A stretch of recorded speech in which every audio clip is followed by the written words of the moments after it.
Нашата мисија беше јавно да се јавиме пред медиумите и кажеме дека ќе се вратиме на местата каде што се демобилизираше она, ако не се реализира Охридскиот рамковен договор, рече Сами Укшини, познат во 2001 како командант Соколи, во своја одбрана за настаните во Кумановската дива населба, обвинет како организатор на терористичката група. Тој е прв од обвинетите кој цел ден одговараше на прашањата на адвокатите, обвинителството, судечкиот совет, соучесниците. Соколи уверуваше дека не бил главен, туку таа задача ја имале сега починатите Мирсат Нандрцеј и Бек Ризај. Сигурно имале поддршка од некоја политичка партија. Имаа контакт во кој многу веруваа, ама и некое предавство кое треба да се утврди, објаснуваше Укшини по прашањата од обвинителката Вилма Русковска.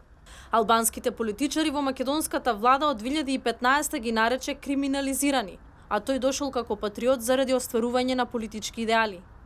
Ветеранот од УЧК заедно со групата влегле преку див премин на 1 мај 2015. Зелената униформа со амблем на Косовската ослободителна армија и калашниковот ги ставил на себе кога стапнал на македонска територија. Со неколку возила биле префрлени во Кумановската населба на 3 мај, а според кажувањата на Нандреца и Ризај, таму ќе останеле до 19. Последните 3 дена од нападот, населбата каде бевме сместени ја надлетуваше дрон. Јас им велев на водачите да си заминеме, но тие беа сигурни дека треба да останеме, рече Укшини. Полициската акција ја нарече масивен напад за ликвидација. Се поделиле во 2 групи и оделе од куќа на куќа да се спасат.